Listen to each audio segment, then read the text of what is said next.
monetaria. Y a esta hora de la mañana es momento de establecer un enlace con la sesión de la Comisión de Educación, Juventud y Deporte, cuyos miembros se encuentran reunidos, como lo pueden ver en sus pantallas, en la sala Grau del Palacio Legislativo. Los temas a tratar, pues el proyecto de ley de insistencia recaído en la autógrafa de ley de los institutos y escuelas de educación superior y la carrera pública de sus docentes, que fue observada por el Poder Ejecutivo. También el proyecto por el que se propone modificar la norma que crea la Universidad Nacional de Cañete. Vamos a ver el desarrollo de esta sesión.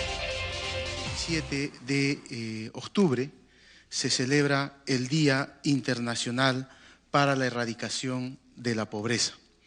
Este evento importante fue propuesto todavía en el año 1992 por nuestro compatriota, exsecretario de Naciones Unidas, Javier Pérez de Cuéllar.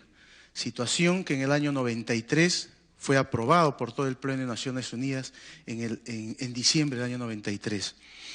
Esta iniciativa de nuestro ex compatriota Javier Pérez de Cuéllar, que tiene por objetivo generar y convocar a la conciencia ciudadana y de todos los estados del mundo, que lo fundamental en el globo terráqueo somos las personas, ha cobrado especial importancia cuando en los objetivos del milenio la erradicación de la pobreza o de la pobreza extrema y el hambre se convirtió en el objetivo número 1. El país está comprometido y ha ratificado este compromiso, y el día de hoy pues tiene que convocarnos a todos nosotros a reconocer que la pobreza, que aún sigue siendo medida solamente desde el punto de vista monetario, tenga que empezar a reconocerse en sus diferentes dimensiones. Hay que empezar a ver el país ya no solo como la pobreza, como una situación monetaria, sino fundamentalmente como el acceso a los derechos fundamentales. Eso implica que desde nuestro espacio empecemos a reconocer una evaluación multidimensional de la pobreza en nuestro país.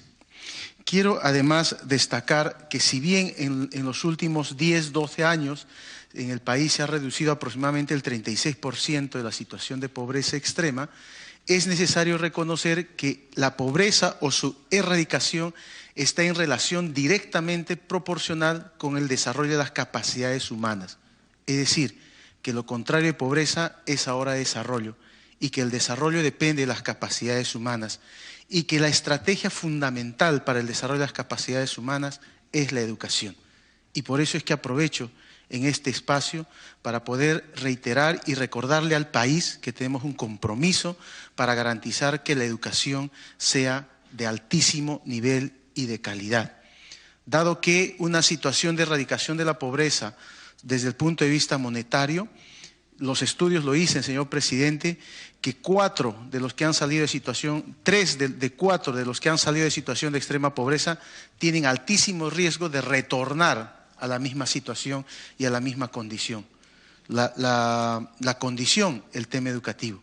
Por eso es que a través de usted, a todos nuestros compañeros y al país, invocar que este día tan importante sea un espacio y un momento de reflexión para que todos apostemos y el país sea un país y un Perú sin pobreza extrema y sin pobreza. Muchas gracias. Gracias, congresista Ochoa. Damos la bienvenida al congresista Cancio, al congresista Curro, también al congresista Vicente Ceballos. El señor vicepresidente desea hacer uso de la palabra. Sí, para informar a los distinguidos colegas a través suyo, señor presidente, y también a la prensa sobre una cifra que ha venido circulando a través de algunos medios de prensa y del cual se han hecho eco también sectores políticos sobre el enorme monto en consultorías que se habría destinado por parte del Ministerio de Educación, que asciende a un total de 858 millones de soles y que efectivamente es una cifra elevada. Lo que es importante que se sepa, colegas, es que 650 de esos 858 millones de soles son transferidos a las regiones, serán transferidos a las regiones durante el primer semestre del 2017. Y hay un desagregado en esta ayuda a memoria que han preparado mis asesores sobre para qué efectos se produce esta transferencia de 650 millones. 280 millones para efecto de evaluar el financiamiento que corresponde a universidades y regiones en acciones que realizarán las UGELes de cada región. 370 millones se transferirán a las regiones para garantizar la continuidad de personal y la provisión de servicios en las escuelas. Y tiene razón el congresista Ochoa en preocuparse por la falta de pago en algún tipo de servicios. 370 millones serán transferidos para esos efectos y luego cantidades menores, 9 millones para ejecutarse por el Programa Nacional de Infraestructura, 185 millones que ejecutarán convenios de colaboración institucional y luego hay unos anexos donde se precisa todavía de forma más detallada el uso de estas transferencias a las regiones.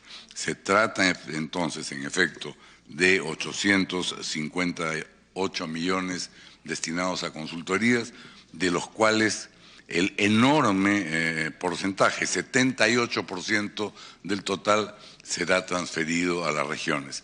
Para cualquiera de los congresistas presentes que esté interesado en tener la información detallada, les puedo proporcionar a través de la Secretaría Técnica una copia de esta ayuda a memoria. Muchas gracias. Gracias, congresista Lombardi.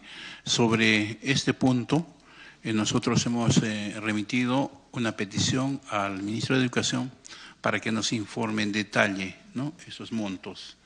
Y vendría a complementar la información. Bueno, para usted llegó más rápido que para nosotros. Seguramente nos va a remitir la misma información. Seguramente, pero no es que me haya llegado más rápido, es que la han preparado en mi despacho. Bueno, nosotros estamos pidiendo oficialmente que nos remita, porque se especula y nosotros no podemos emitir juicios de opinión sobre especulaciones, sino con la información oficial que nos tenga que remitir sí o sí el señor ministro de Educación. Tenemos también la licencia del congresista Edmundo del Águila. Si algún congresista más desea hacer uso de la palabra. La congresista Gladys Andrade. Buenos días, señor presidente. Buenos días, colegas. Yo también quiero hacer un informe. La semana pasada tuvimos otros temas y no lo pude tratar. Es referente a mi semana de representación. Hemos escuchado en alguna oportunidad también decir de que los PRONOI ya no deberían desaparecer en nuestro país. Pero yo también manifesté en ese instante que las realidades son totalmente diferentes. Yo visité unos asentamientos humanos en Vegeta, donde existen 2 PRONOI.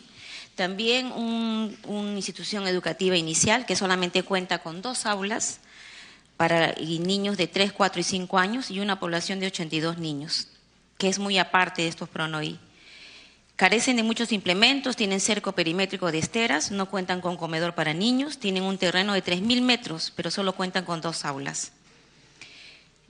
Antes de poder desaparecer algún programa, porque este es un programa social, tendríamos que primero construir los colegios iniciales en esas zonas. Acá ya hay uno, pero carece de todo para poder ir de a poco quitando los programas sociales. Sobre todo, como dice mi colega, cada vez los pobres son los que son menos atendidos. Para que estos chicos puedan ir, estos niños a partir de 3 años, a un centro inicial, tienen que cruzar la Panamericana Norte, donde ya vemos que no hay puentes y siempre hay accidentes. Por otro lado, hay colegios que ya están siendo pilotos con las jornadas escolar, que me parece muy bien que está impulsando este gobierno, pero el problema es que ellos carecen de comedor. Los chicos están comiendo sentados en el piso porque no cuentan con un comedor. También tenemos un problema con la Universidad Nacional de Barranca, tienen un campus, La Florida, 7 carreras, Derecho, Ciencia Política, Contabilidad, con una población estudiantil de 1.721 alumnos, pero ellos quieren construir ya el nuevo campus. La problemática es el saneamiento físico legal y no tienen agua ni desagüe en el terreno Los Anitos. Para nosotros es una gran preocupación. Estamos solamente a 2 horas de Lima. Entonces, ¿cómo se encontrarán los otros colegios, los otros institutos que están más alejados de este departamento? Esta es una información y yo acabo de escuchar a mi colega Guido Lombardi la distribución que van a tener de un dinero que también va a ir a las regiones. Ojalá nos muestren detalladamente a qué regiones van a ir y cuáles son los montos que van a poder llegar para ver si podemos en algo ir solucionando, ¿no? Yo creo que la educación es lo más importante y tenemos en cuenta que los que menos tienen son los más afectados o lo tienen más lejos de poder alcanzarla. Gracias, señor presidente. Gracias, congresista Andrade.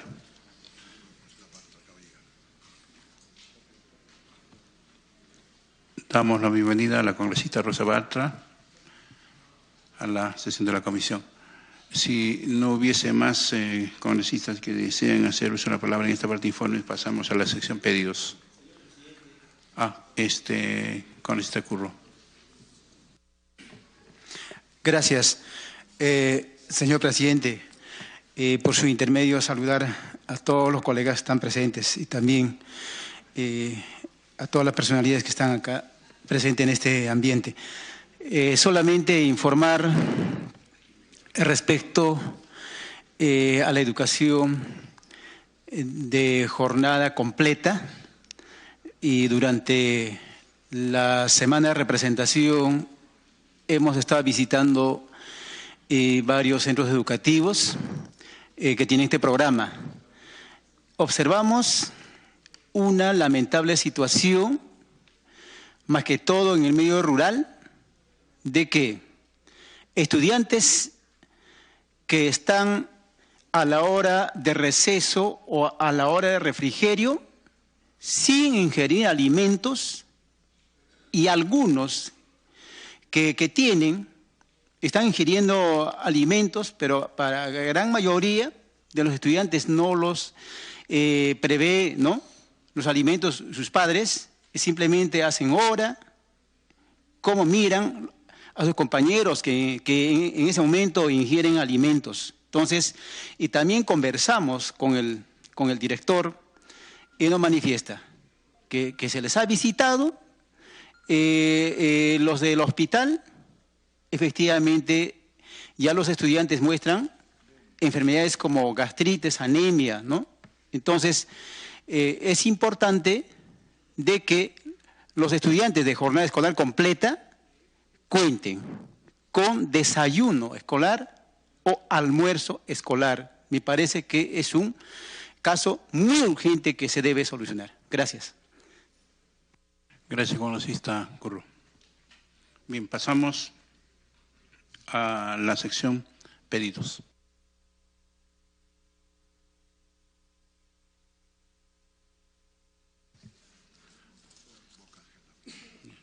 Gracias, presidente. Buenos días.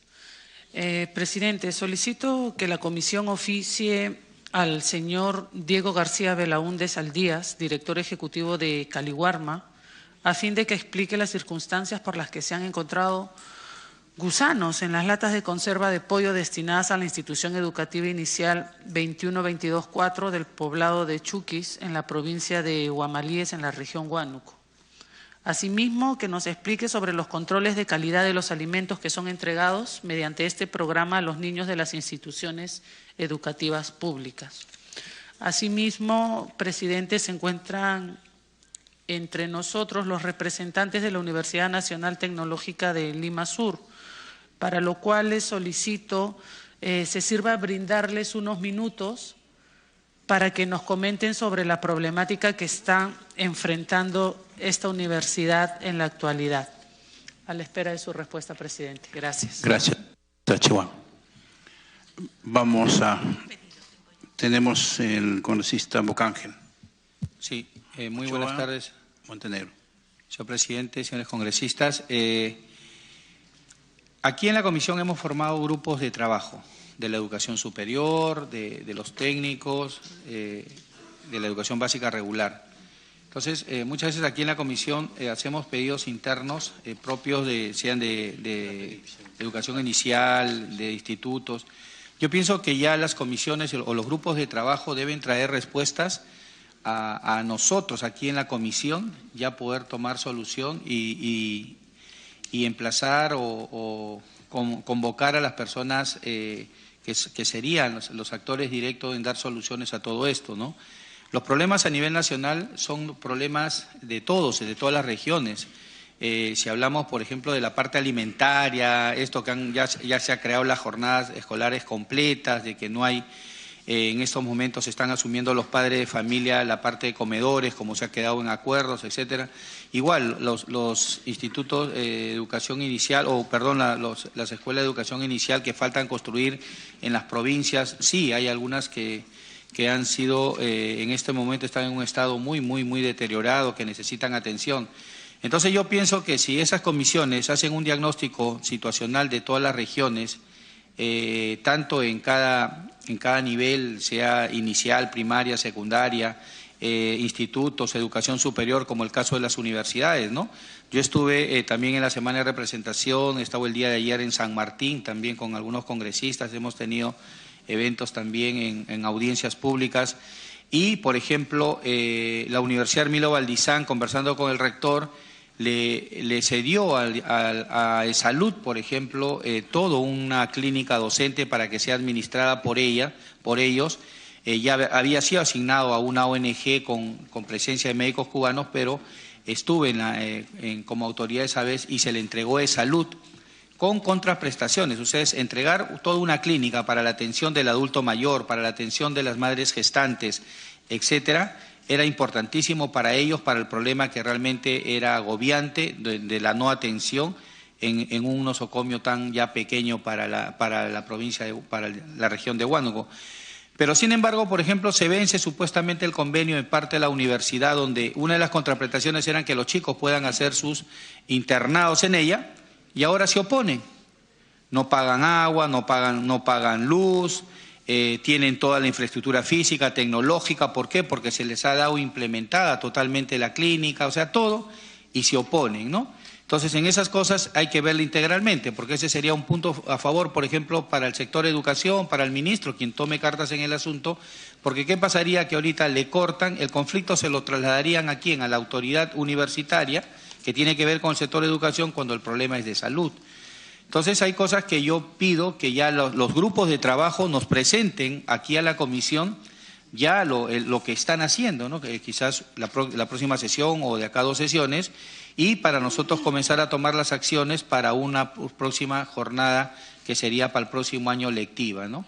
Otra de las cosas también, sé que el gobierno ha transferido más de 200 millones del sector educación al sector salud, que no estoy en desacuerdo porque sabrán los puntos que ha hecho, pero lo que sí quisiera saber y pedir a qué está destinado este dinero, de dónde ha salido educación, de qué rubro, porque si es del rubro infraestructura o del rubro en este caso de implementaciones, de la parte en este caso ya de las cocinas, de los comedores, pienso que no debería ser el caso, que no creo que sea así, pero sin embargo este dinero va a ser devuelto del mismo sector el próximo año, pero no voy en contra de ellos porque son los 2 sectores más agobiantes. Educación y salud son los que realmente necesitamos. Hubiera sido importante que de otro sector más bien se otorgue ese dinero a salud, que más que sea de educación. Gracias, señor presidente. Gracias, congresista Bocángel. Cedemos el uso de la palabra al congresista Ochoa. Muchas gracias, señor presidente. Solamente para hacer un paréntesis breve, agradecer la información que nos ha dado el congresista Lombardi, pero sí también en su momento será oportuno para poder discutir y debatirlo. Gran parte de este presupuesto que se transfiere a los pliegos es para dar soporte a la perversa decisión de recentralizar el proceso. Transfieren la plata, pero todos los programas lo dirigen desde aquí, O sea, ahí hay que tener un poquito de cuidado. Seguramente ahí vamos a poder conversar cuando ya llegue la información oficial que usted ha solicitado a través de la presidencia. En segundo término, señalar también que, con todo respeto, que el día viernes se ha instalado la mesa de educación básica. Igual, comentar con el congresista que esta no es el grupo de trabajo que a través de su presidencia se me da el honor de presidir desde la comisión. No es educación básica regular, sino es educación básica. La educación básica tiene 3 dimensiones por lo menos: básica especial, básica regular y la básica alternativa, de manera que la cosa es un poco más amplia a ese nivel. Entrando al tema de los pedidos, señor presidente, por su intermedio, retomar lo que estaba señalando el congresista Bocángel sobre el tema de los 209 millones. A través de su presidencia, señor presidente, solicitar al Ministerio de Educación qué va a pasar con las metas establecidas para los cuales estaba destinado estos recursos. Son 209 millones transferidos por el Ministerio de Educación hacia al Ministerio de Salud. Situación que obviamente no vamos a discrepar porque lo hemos aprobado por unanimidad, porque el sector de salud está en emergencia, es un caos. Y si podemos darnos soportes interministeriales, enhorabuena. Creo que ahí no tenemos absolutamente ningún problema. Pero la pregunta es, de la evaluación que hace el Ministerio de Educación, ¿determina que no va a gastar 209 millones o es una decisión directa del Ministerio de Economía para poder estar en salvaguarda del sector salud? Si fuera lo primero, señor presidente, necesitamos, o solicito a través de su presidencia, que se nos explique en detalle qué va a pasar con las metas establecidas. Por ejemplo, 70 millones de soles van a ser afectados al Plan Selva, Plan Educación Selva. Es decir, infraestructura en la selva, equipamiento en las escuelas de selva. La congresista Chihuán hace unas semanas atrás ha presentado una preocupación sobre cómo estaba el estado de la situación de algunas escuelas. Ahora, la semana anterior hemos visto en el espacio geográfico donde hay el derrame de petróleo, ¿no es cierto? Hemos visto el estado de la situación de escuelas en la selva. Y 70 millones van a salir del Plan Selva. En todo caso, hay que pedir explicación. Las metas han sido cumplidas. No se va a poder hacer las actividades, sobredimensionamos las metas, etc. En segundo término, son más de 60 millones que van a afectar a las escuelas de jornada escolar completa. Entonces, y tiene que ver con infraestructura y tiene que ver con equipamiento. Entonces necesitamos saber si esto ya se cubrió, no se cubrió, o sea, qué es lo que está pasando. Creo que a través de su presidencia solicitar un informe sobre esta situación. Y en segundo término, señor presidente, quiero solicitar a través de usted para que el director de la Unidad de Gestión Educativa Local del Cusco, que está aquí, es el doctor en Educación Andrés Carrión Ninán, para que pueda explicar en 2 o 3 minutos el estado de la situación de el posible cierre que anuncia la prensa en el Cusco respecto a las escuelas que estarían en situación de corte de servicios de agua y energía eléctrica. A través de su presidencia solicitar 2 o 3 minutos para que el señor director nos pueda presentar la casuística. Muchas gracias, señor presidente. Gracias, congresista Ochoa. Cedemos el uso de la palabra a la congresista Gloria Montenegro. Gracias, señor presidente. Un cariñoso saludo para todos los colegas. Mi intervención y mi pedido está con relación a los PRITE. ¿Qué son los PRITE? Los PRITE son programas de intervención temprana especial. El 5% de los niños con discapacidad tienen problemas de parálisis cerebral, auditivos, síndrome de Down, una serie de problemas que tienen que ser fortalecidos y habilitados de 0 a 3 años. Los PRITE son instituciones sumamente importantes que están en el ámbito nacional y aquí, muy cerca de acá, en Barrios Altos, está el PRITE María Montessori, que atiende a 105 niños. Pero lamentablemente no tienen ni el presupuesto necesario y no tienen también el local adecuado que requieren para fortalecerlos, para en estos 3 años tenerlos debidamente habilitados para la siguiente etapa, que son en los EVAs. Estos niños que están en los PRITE donde se atienden 7 tipos de servicios: trabajo social, psicología, terapia de lenguaje, desarrollo psicomotriz, desarrollo ocupacional y desarrollo pedagógico. Es un programa para trabajarlo con la familia también, pero lamentablemente el presupuesto que tiene un PRIT es de 6.000 soles anuales.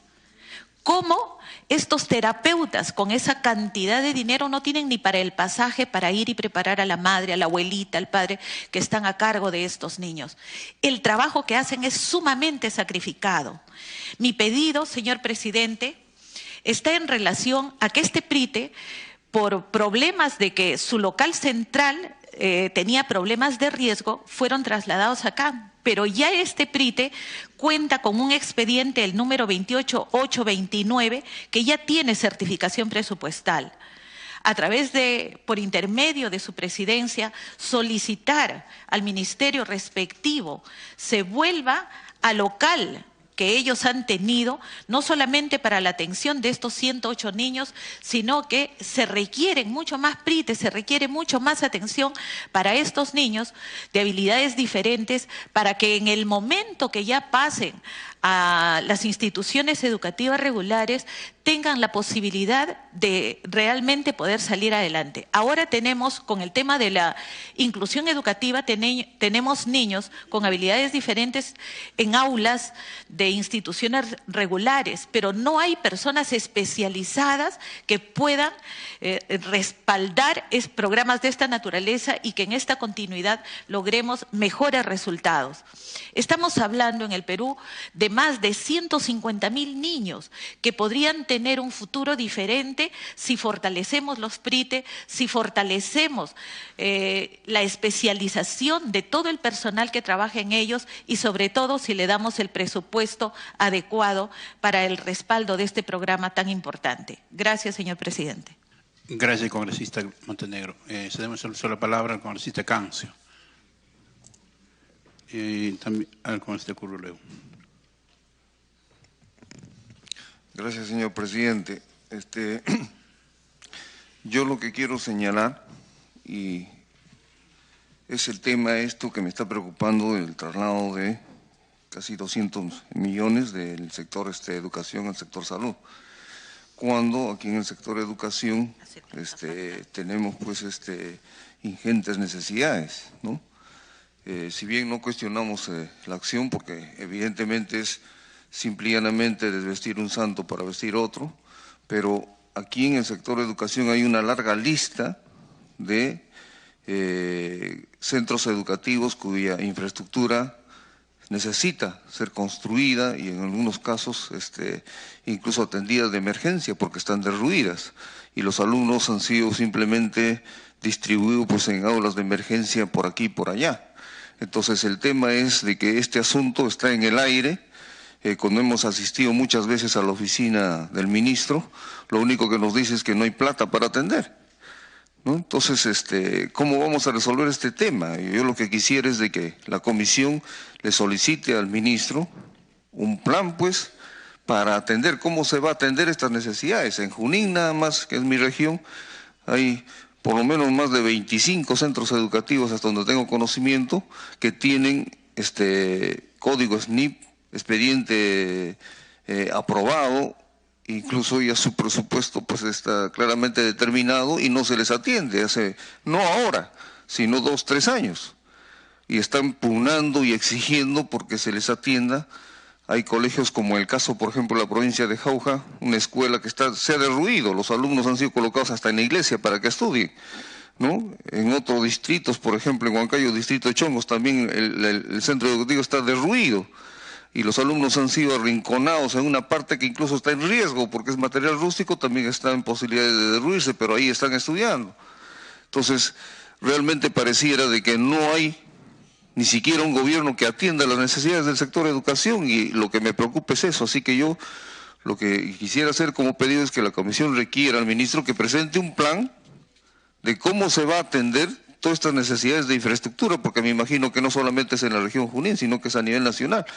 Y entonces necesitamos claridad, necesitamos transparencia, que se nos diga cómo y cuándo se les va a atender, porque son de urgencia estas necesidades. la mayor parte de infraestructura educativa está pues en riesgo, ¿no? Y han cumplido ya con todos los requisitos y normas de hacer el expediente, de hacerlo probado, estar en el código SNIP, etcétera, etcétera, y están esperando hace ya años en una cola interminable que me imagino va a seguir incrementándose. Ese es mi pedido, señor presidente. Gracias, congresista Cancio. Cedemos el uso de la palabra al congresista Curro. Gracias, señor presidente.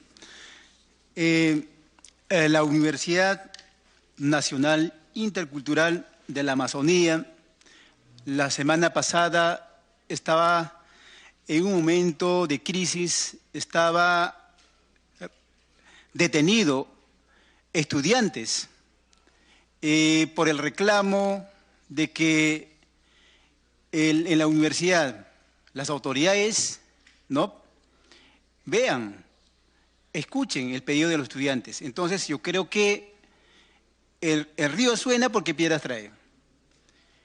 Entonces solicito, señor presidente, de que se le dé un espacio de 5 minutos. Está aquí presente un docente y estudiantes para que argumenten, expliquen realmente cuál es la situación de esa universidad. Y también pido de que se conforme una comisión para ver la situación de esa universidad intercultural de la Amazonía, porque ya desde hace años atrás siguen los problemas hasta ahora.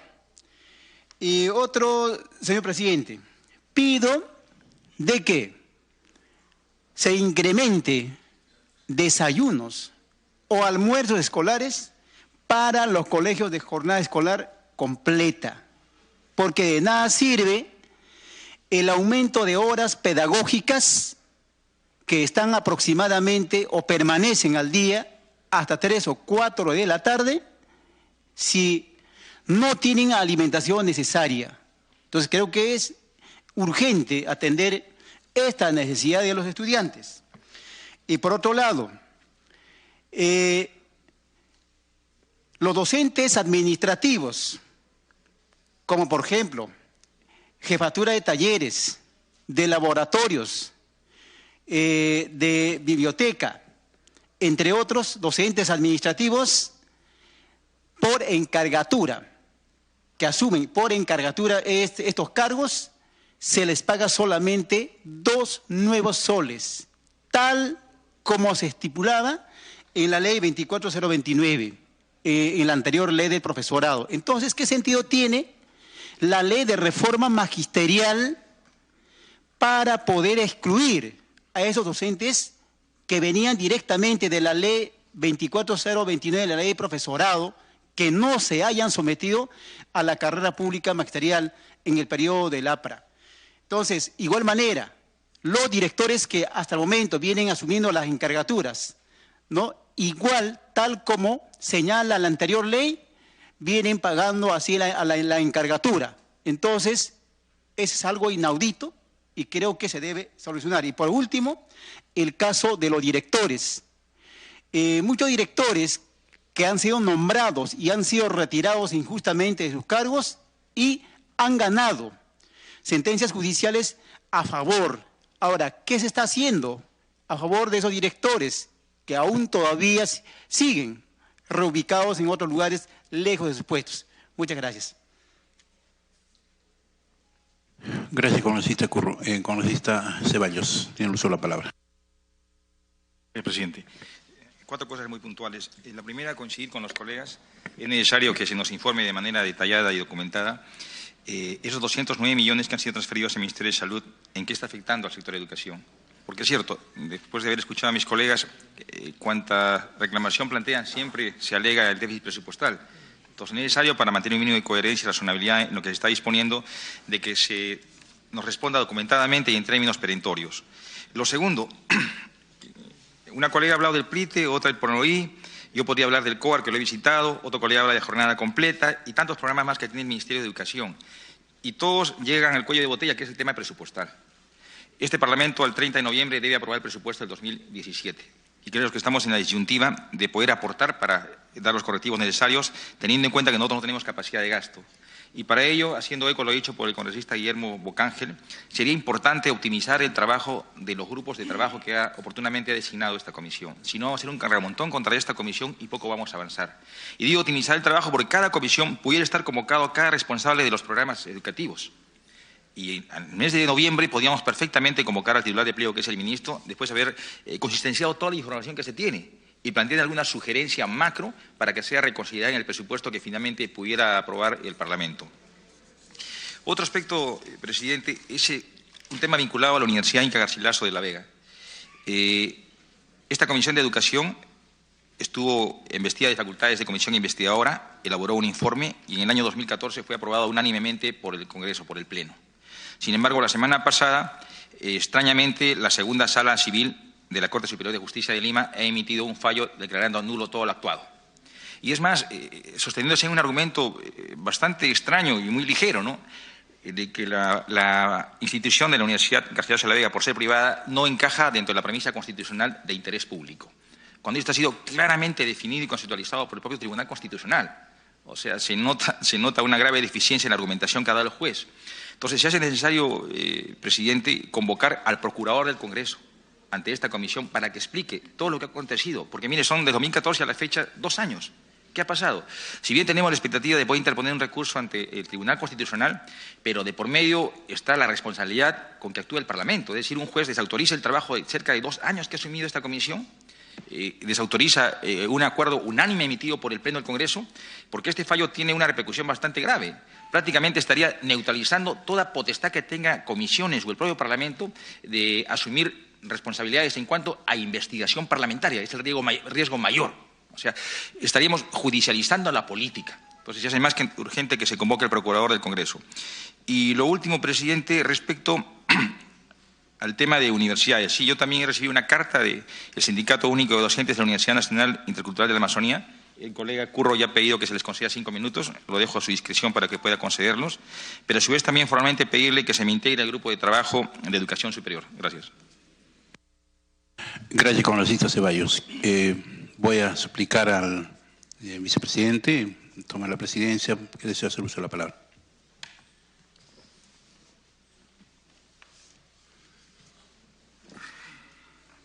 Tiene la palabra el congresista Lucio Ávila. Gracias, presidente. Todos los colegas han coincidido sobre ese recorte de los 209 millones que se va al sector salud. Nadie está cuestionando eso. Pero resulta que nosotros, revisando la ley de presupuesto, la ejecución del presupuesto de este año, encontramos que el PIN ha sido reducido en 1.886 millones. No estamos hablando de 209, estamos hablando de 1.886 millones, perdón, que sería el recorte que ha sufrido, o es que se ha transferido a las regiones, no dice cuánto, no dice cómo, pero sería el recorte que ha sufrido el rubro de inversiones del Ministerio de Educación. Se dice que sería para bajar el nivel de inflación del 3.4 al 3%. Si eso fuera cierto, nosotros hemos ido al portal y hemos sacado esa información del portal. No explica la razón, pero solamente se ven los montos fríos. Hay una reducción de 1.886 millones. ¿Qué ha pasado? No estamos hablando, no tenemos nada en contra del ministro, nosotros no lo conocíamos, pero por ahí van las cortinas de humo que dicen que habría otros intereses, no sé. Pero lo real es que el año pasado también ha devuelto más de 200 millones con el pretexto de que iba al fondo de contingencia para prever el fenómeno del Niño. O sea, estamos hablando, y si seguramente vamos a revisar, va a ser motivo para que hagamos un poco de investigación y revisemos cómo ha sido su ejecución presupuestaria el año 2014 y 2013. Si el ministro anda devolviendo la plata, porque él lo dijo acá que era un poco, lo poco que se va a devolver era un poquito, las necesidades entonces pues nunca van a ser atendidos, parecieran que hubiese otras prioridades. Se ha informado de que las consultorías habrán ido a los gobiernos regionales, pero necesitamos saber con precisión porque estamos hablando de dineros del Estado y nuestra comisión tiene la obligación de fiscalizar. No estamos poniéndole trabas al ministro, se le ha dado todo lo que ha pedido, pero él tiene la obligación de respondernos. Nosotros le hemos hecho esa misma interrogante aquí en esta comisión. Simplemente lo ha escuchado, no dijo sí, no. Entonces, nosotros hemos revisado el portal del Ministerio de Economía y Finanzas y encontramos ese faltante. ¿A dónde ha ido? ¿Es que acaso en el sector de educación hay tantos problemas? Caliwarma, Pronoís, yo no coincido pues que se quiera quitar Pronoís. Pronoís siempre ha existido. En el área rural funciona en un local comunal y muchas veces la misma comunidad da la alimentación a los niños, salvándole esa responsabilidad al Estado. Yo creo que aquí no se está manejando el presupuesto con la seriedad que el caso requiere. Fácilmente se devuelve. Para mí ya son dos coincidencias. El año pasado más de 200 millones, este año nuevamente 209 millones, como sobra. ¿Y cuál es la razón que se arguye el por qué se habría bajado el PIN en 1.886 millones? Es que no se habría comprometido. Claro, estamos terminando octubre, noviembre ya no se puede hacer mayores gastos y diciembre, olvídese, estamos cerrando ya el presupuesto. Entonces, ¿qué está pasando? Nosotros le hemos dicho en esta comisión, señor ministro, sus técnicos le están mintiendo, lo están engañando, pero parece que le hace oídos sordos a esa situación. No es que nosotros tengamos nada que criticarle, pero ahí los números están ahí, los números no mienten, no lo hemos recogido de un periódico o de un pasquín, lo estamos recogiendo de la fuente del Ministerio de Economía y Finanzas. Entonces, yo creo que nosotros merecemos que se nos informe, porque representamos al pueblo con la seriedad del caso.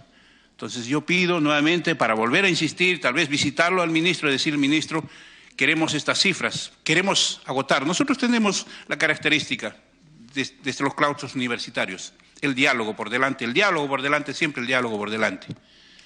Pero ¿hasta cuándo ese diálogo va a ser pues, de un solo lado, ¿no? Por un lado uno habla, el otro es sordo, no ve. Y yo creo que esta comisión tiene que tomar alguna determinación. Sin embargo, yo pediría la autorización para nuevamente con un documento llevarlo personalmente al ministro y decir, ministro, explíquenos esta situación, porque es bastante dinero. Al margen de los 209 millones, que mucha falta hacen en educación. ¿Por qué no se sacó eso de otros sectores? Muy fácil la pregunta, ¿no? La preocupación también. Entonces, seguramente él nuevamente no ha podido comprometer antes de que, digamos, tenga estadísticamente aparezca como el ministro que no ha podido gastar el presupuesto, lo devuelve y se deshace del dinero. Es una forma de decir que ha gastado el 100%. Yo creo que, señor presidente, esa preocupación la queremos hacer llegar al ministro y pedimos la autorización para que personalmente vayamos con el documento y decirle al ministro, explíquenos. Y luego, como se ha dicho más adelante, cuando miremos para adelante, veamos el presupuesto 2017, pero con seriedad, en la que se nos diga que sí va a poderlo gastar. Cuando ejecutamos presupuesto hay que empezar a gastar desde el primer día. Si esperamos agosto para empezar a gastar, simplemente se va a tener que hacer dos cosas, perderlo o transferirlo a alguien, como está ocurriendo, en este caso al sector de educación. Entonces, ¿qué ha pasado? Nuevamente, el ministro no es nuevo, que fuera recién que está haciéndose cargo, bueno, pues recoge la cartera pesada, pero más de 3 años ya en ejercicio. Más bien, nosotros somos los nuevos, muchos de nosotros. Entonces, señor presidente, vemos con mucha preocupación cómo es que se está manejando tan, si se quiere, con tanta prioridad que requiere el sector de educación, se pueda transferir fácilmente los dineros o dejar que el Ministerio de Economía se lo recoja el dinero. Gracias. Gracias a usted, señor Ávila. Por supuesto, congresista Ceballos, tiene la palabra. Sí, comparto plenamente lo dicho por el congresista Lucio Ávila. Dice él, autoriza mi documento para llevarlo y que me explique. No, ese documento usted da, y creo que un mínimo de consideración a la comisión, lo que se tiene que hacer es cursar un documento. y una vez asuelta las respuestas o inquietudes que usted haya planteado, poner a consideración de los miembros de esta comisión y, si el caso amerita, convocar al ministro. Ese es el procedimiento, ¿correcto? Lo segundo, es bueno este procedimiento. Usted ha dicho que es un demócrata y lo felicito. Su comportamiento también debe ser así, porque se decía de que se ha gastado 900 millones en consultorías. Y cuando se lanzaba ese mensaje bastante general, daba a entender cual si hubiera sido una especie de compadrazgo y direccionamiento en las consultorías. Y hoy estamos comprobando con el documento que nos han alcanzado que esto se ha transferido a los gobiernos regionales, ¿no? Muy distinto es lo que ha dicho el congresista Ochoa, de que esto aún ratifica el centralismo que hay en la toma de decisiones, ¿de acuerdo? Entonces, en este caso, pudiera ser algo igual. Entonces, en ese concepto, lo que yo sugeriría respetuosamente es no adelantar conjeturas hasta que no tengamos una respuesta concreta que usted debe plantearla documentadamente. Presidente, si me permite. Sí. Evitando el diálogo con el mayor. Simplemente la mecánica es, a veces un documento frío responde a un documento también frío. Pero si nosotros llevamos el documento y decirle, ministro, en este punto la Comisión de Educación quiere que se explique de tal manera y quiere que este punto se explique, dejarle el documento, me parece, es una buena forma de evitar que, digamos, en el intermedio funcione un teléfono malogrado o una cita o una expresión fría. Esa es. Y seguramente él no me lo va a dar la respuesta en ese momento. Va a esperar una respuesta, digamos, que va a tener que llegar aquí y obviamente se tiene que poner en conocimiento de esta comisión. Gracias. Tiene la palabra el congresista Cancio. Gracias, señor presidente. Yo sinceramente creo que, aparte de esa gestión de presentarle un documento donde pedimos claramente las explicaciones, realmente se le convoca acá al ministro, pero con un criterio claro de definiciones. Yo he planteado y vuelvo a ratificar, tiene que presentarnos un plan de cómo se va a atender las necesidades.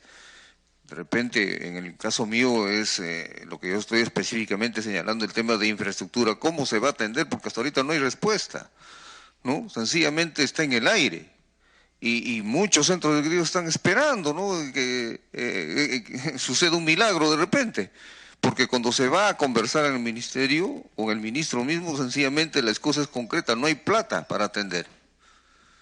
Entonces no se sabe cómo se va a atender, ¿no? Y lo único que dice a tanta presión es de que, bueno, se va a atender por prioridad, ¿no? No se les va a atender a todos, a algunos, de acuerdo a la evaluación, pero ¿quiénes van a ser primero? ¿A quiénes se les va a atender? ¿Qué prioridades? No se establece con claridad. En resumen, no se ha atendido, pues no se atiende, ¿no? Entonces, ¿qué esperamos, no? De que explote todo el mundo, que los padres de familia de los centros educativos, estudiantes empiecen a movilizarse, no sé. Entonces, necesitamos una respuesta concreta en ese aspecto. Yo pienso que debe haber por lo menos un plan de atenciones, y me imagino que en los otros sectores también. O sea, ¿cómo se va a atender las necesidades del sector de educación? Porque si tenemos la capacidad de trasladar recursos a otros sectores, o sea, no gastamos toda la plata, si estamos devolviendo recursos, entonces quiere decir que todo está cubierto. Entonces, ¿qué estamos haciendo? Sencillamente estamos guardando la platita, ¿no? Entonces necesitamos un plan y una respuesta concreta en ese sentido, porque de explicaciones vagas ya estamos cansados. A ver, el ministro ha venido cuántas veces acá, ¿no? Pero ni siquiera un plan con metas concretas para esta gestión, ¿no? Y sencillamente se pasea con nosotros, pues no, en teoría todo tiene solución, pero necesitamos hechos concretos, respuestas concretas, soluciones concretas. Y en el caso de infraestructura no se puede esperar. ¿Cuándo se va a atender a tales colegios o por regiones? No sé, pero tiene que haber concreciones al cual atenernos y poder fiscalizar nosotros, porque si no, todo es vago. Muchísimas gracias. Gracias a usted, congresista Cancio.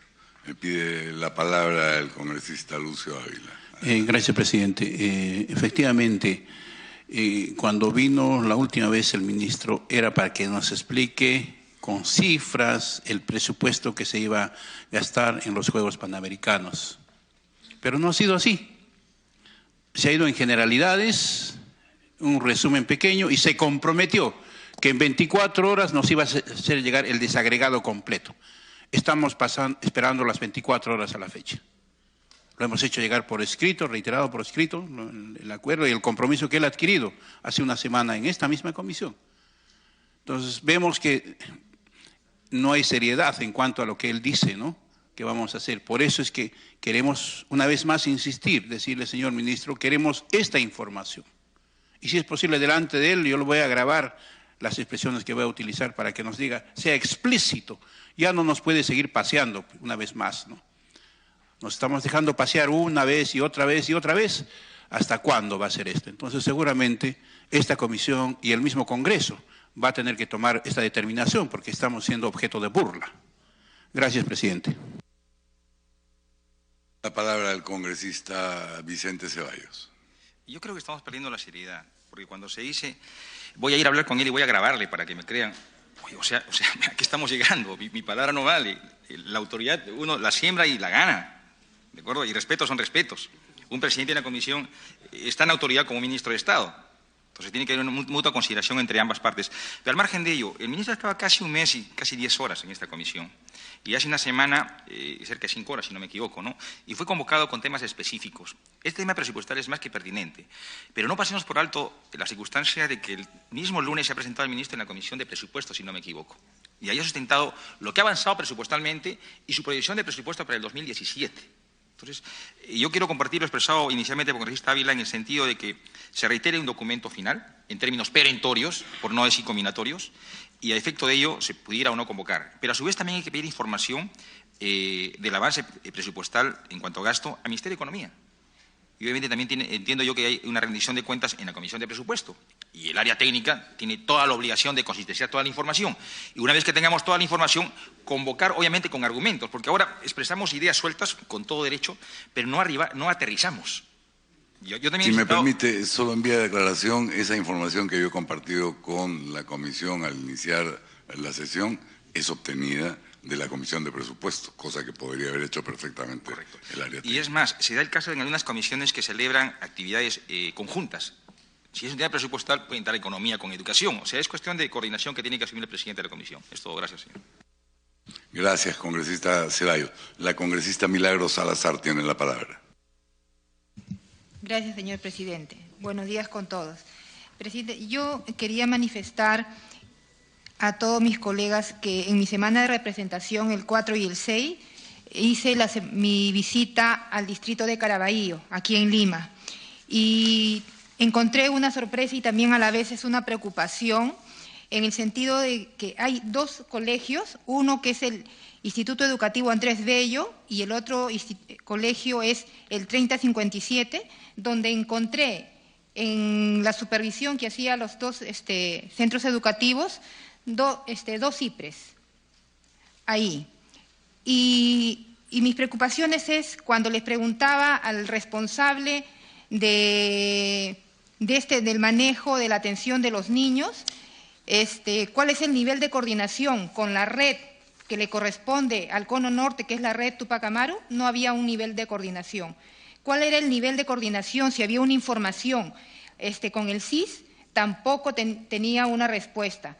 Cuando entrevisté a los dos directores, les pregunté si había un documento formal, si ellos tenían luego la información de las atenciones en los niños, tampoco me supieron explicar. Yo le dije cuál era la garantía y cuál era también su responsabilidad de los directores, porque cualquier persona deja entrar a cualquiera. No hay ningún documento oficial, tanto del Ministerio de Educación, del CIS o de la red. Y a una cuadra estaba un centro de salud, donde en un centro de salud no había abastecimiento de los equipos odontológicos, pero sí en esta IPRES había de todo, en ese sentido.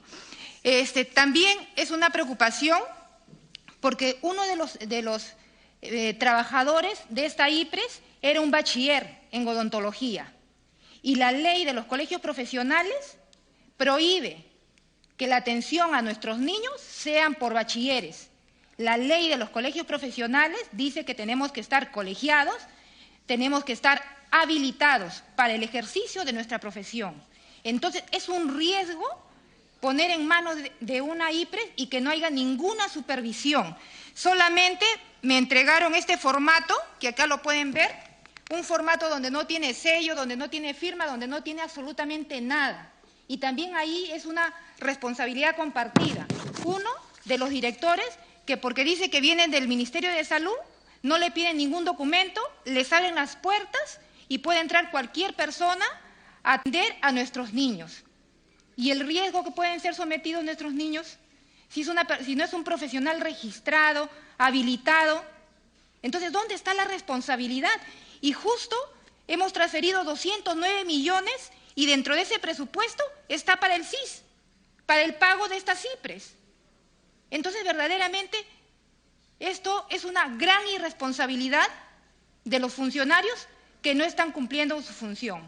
Entonces, yo lo que pido, señor presidente, es que se curse un documento y que el Ministerio de Educación explique, el Ministerio de Salud y la red Tupac Amaru explique cuáles son los niveles de coordinación para asegurar el cuidado de nuestros niños, porque cada quien entra por su cuenta. También encontré a una profesional de nutrición que estaba contabilizando cuántos niños anémicos.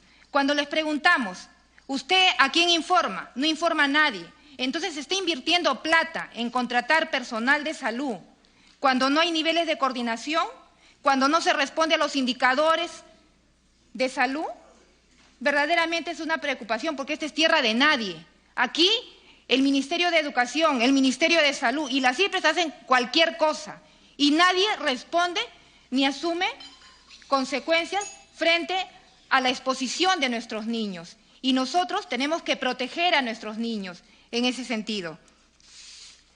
Yo pido en todo caso que se pida un informe cuáles son los niveles de coordinación en estas tres instituciones, porque acá se está duplicando trabajo, acá se está compitiendo entre el establecimiento de salud de la red Vía Esperanza, Centro de Salud y Progreso, con las CIPRES que están a una cuadra de estos dos establecimientos. Gracias, señor presidente. Gracias, congresista Salazar. Usa la palabra la congresista Rosa Bartra. Gracias, presidente. Efectivamente, nosotros estamos recibiendo en este momento una ayuda a memoria del presupuesto 2007 para consultorías, que nos llamó poderosamente la atención cuando el ministro expuso en la Comisión de Presupuesto sus requerimientos para el 2017. Y cuando efectivamente nos están alcanzando acá un presupuesto de 370 millones que iría para regiones, nosotros ya habíamos expuesto en la misma sesión de que se ha construido toda una estructura paralela al Ministerio de Educación, que funciona de manera paralela y que el impacto que ha tenido en la mejora de la educación es prácticamente nulo.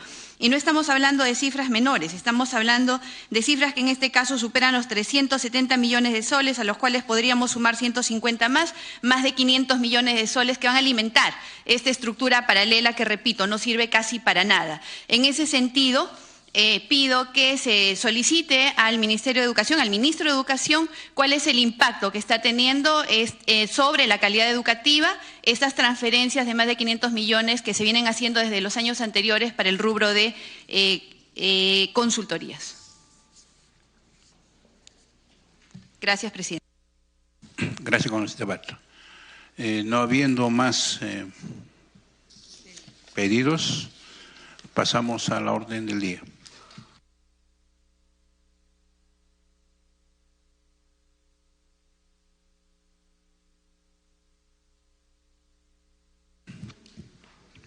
El proyecto del dictamen de insistencia ha recaído en el proyecto ley número 315-2016-PE, por la cual se actualiza la ley 465 y otros que dieron origen a la autógrafa de la ley de institutos y escuelas de educación superior y de la carrera pública de sus docentes, y que la misma que fue observada por el Poder Ejecutivo. Sobre este punto, existen varias posibilidades que pueda tomar esta comisión. O sea, llegó la autógrafa que se les ha pasado en PDF en su momento oportuno, se pueda llevar como está, porque ese sería el camino. Si observamos un artículo, obviamente eso ya va a tener que tomar otro camino.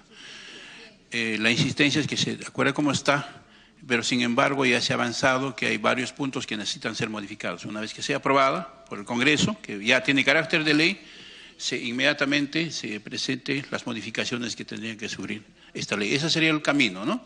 Un camino 1. El camino 2 es obviamente hacer las observaciones y queda ahí trunco que vaya a comisiones también. Entonces, es potestad de esta comisión tomar el acuerdo cuál va a ser el camino que vamos a determinar. Sobre esas dos posibilidades sería el debate. El congresista Alcalá.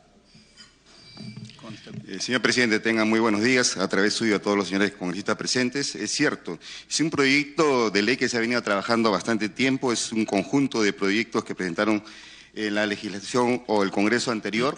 Desgraciadamente el Poder Ejecutivo en el último día, digamos, de funciones, 27 de julio, observó la ley. O sea, el único camino que nos queda acá el día de hoy es aprobar la insistencia o no insistencia. Si aprobamos la no insistencia, tendríamos la libertad de poder modificar, pero sería un camino bastante largo y yo creo que lo más conveniente es aprobarla, digamos, la insistencia y darle de una vez trámite a esta ley y necesariamente después hacer las modificatorias que es cierto, hay en algunos casos que hay que modificar, ¿no? Y creo que ese sería el camino más correcto y el más rápido y el más viable. Muchas gracias.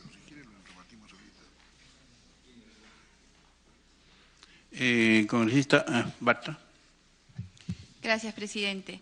Efectivamente, ese sería el camino más ágil, pero hay que recordar acá algunas situaciones para tenerse en cuenta de por qué es que vamos por la insistencia. Primero es que es una ley que en la gestión pasada se aprobó por amplia mayoría, solamente hubo una abstención y se debatió por más de 2 años. No estamos hablando de un proyecto de ley que de manera antojadiza este Congreso o esta comisión quiere aprobar vía insistencia. Los docentes de educación superior tecnológica y los de pedagógicos, presidente, y yo pertenezco a este grupo, soy docente de educación superior tecnológica por más de 20 años, estamos esperando esta ley que es muy importante para el desarrollo de nuestro país. En este momento nos encontramos ubicados transitoriamente en el tercer artículo, en una tercera disposición transitoria de la ley de reforma magisterial. Esto no es posible en un país en el cual la demanda de mano de obra del sector técnico es tan grande. No se puede tener, sin unificar en una sola ley, lo que se necesita en este momento para impulsar la educación técnica. Que podamos tener mucho por mejorar, sí es verdad, pero sin embargo con esto estaremos dando un gran paso que estoy segura que el país está necesitando ver de este Congreso. Por lo tanto, presidente, creo que la opción que usted ha manifestado es la más viable que debemos aprobar el día de hoy. Tiene el uso de la palabra el congresista Edgar Ochoa. Congresista, por su intermedio, la ley de institutos y escuelas de educación superior y de la carrera pública de sus docentes es una ley que está siendo esperada por el magisterio que está en este sector. Si bien es cierto, este es un tema de insistencia y pudiera, en ocasión, tener alguna situación de observancia, creo que vamos a tener amplia responsabilidad de hacer seguimiento y fiscalización sobre el proceso de reglamentación de esta misma ley, que tiene que hacerse también con carácter de urgencia, y eso es lo que hay que exigir al Ministerio de Educación en su oportunidad, y a su vez garantizar que sea el magisterio en pleno que se involucre en la participación de este proceso. Yo creo que es responsable, señor presidente, por su intermedio, que la comisión apruebe esta ley de institutos y escuelas de educación superior y carrera pública de sus docentes por un mecanismo de insistencia, de manera que más bien podamos solicitar al Pleno se agende en el tiempo más breve que fuera posible para entrar al debate y posiblemente a su aprobación definitiva. Muchas gracias, señor presidente. Gracias, congresista Ochoa. Bueno, creo que ya vamos al... vista que no hay más, congresista Ceballos. Es que los dos procedimientos son similares. O sea, si acordamos la insistencia, igual va a ir al Pleno. Y si acordamos alguna modificación, por más elemental que sea, igual va a ir al Pleno. Y obviamente la posibilidad que se vea el juez, que sería lo ideal, depende de usted. Ustedes tienen la mayoría. Con la exoneración perfectamente es viable que el juez pueda estarse viendo. Yo tengo una observación que no puedo pasarla por alto. En el tema de la reinversión, se ha homologado esta ley con la ley universitaria, ¿no? Y específicamente con el artículo 30. En el caso de las universidades, cuando se habla de reinversión, se exige precisamente que previamente hayan cumplido el proceso de acreditación. Es decir, no es una concesión abierta y general para todos, sino que previamente estén sujetos a una acreditación, que me parece lo más ideal. ¿De acuerdo? Y lo segundo también es que esta misma ley universitaria prevé en artículos finales ciertos requisitos para poderse acoger, lo que también esta ley no recoge. Yo no quiero poner ningún entrampamiento, solamente quiero dejarlo asentado como una observación para en la posibilidad cierta de que este tema va a ser retomado después que sea promulgada esta ley, pueda ser los puntos a agendarse oportunamente. Por lo demás, creo que esta es una ley que espera un caro anhelo de la educación técnica superior. Es bastante extraño, presidente, y hay que decirlo con propiedad. Los docentes de la educación técnica superior estaban en una especie de limbo. No eran parte ni del sistema universitario, más bien eran parte y complementaria o accesoria de lo que es la educación básica regular, cuando son un término intermedio. Lo segundo, se hizo un esfuerzo en la ley universitaria para considerarlos en la primera escala, pero pareciera más de favor. Creo que la carrera técnica es tan digna como una carrera universitaria y ameritaba un tratamiento tan especial o sui generis también para los profesores de educación técnica superior. Pero por otro lado, y esto hay que reconocerlo también, en la legislatura anterior se trabajó básicamente las columnas vertebrales de la educación en el país. Se trabajó la educación universitaria, se trabajó la ley de reforma magisterial vinculada a la educación básica. Y obviamente quedaba con una brecha pendiente de coberturar lo que es la educación técnica superior. Y esta propuesta de ley viene pues a satisfacer ese vacío. Y por otro lado, es bien cierto, lo dicho por el congresista Alcalá, resulta bastante extraño, ¿no? 27 de julio, de salida se observa la ley. O sea, creo que aquí hay un claro mensaje de mala intención contra la educación técnica superior y este Parlamento en estos momentos está en la coyuntura histórica de acudir a un correctivo. Y el correctivo es justamente aprobar esta insistencia. Es todo, presidente. Gracias, congresista Ceballos. Justamente compartimos con eso de la reinversión y algunos otros puntos que tienen que ser precisados, ¿no? Pero más adelante. Entonces, no habiendo más puntos que ver sobre esto, observaciones que ver sobre esto, pasaríamos a la votación. La nominación sería la insistencia, sí, y no sería la otra posibilidad. Los que estén de acuerdo por la insistencia, sírvanse a levantar la mano. Por unanimidad. Queda aprobado. Obviamente, si es por unanimidad, ya el no queda desechado. Por tanto, queda aprobado la insistencia del proyecto de ley de la autógrafa de la Ley de Institutos y Escuelas de Educación Superior y de la Carrera Pública de sus docentes. Esto lo vamos a tramitar conforme a la recomendación y ojalá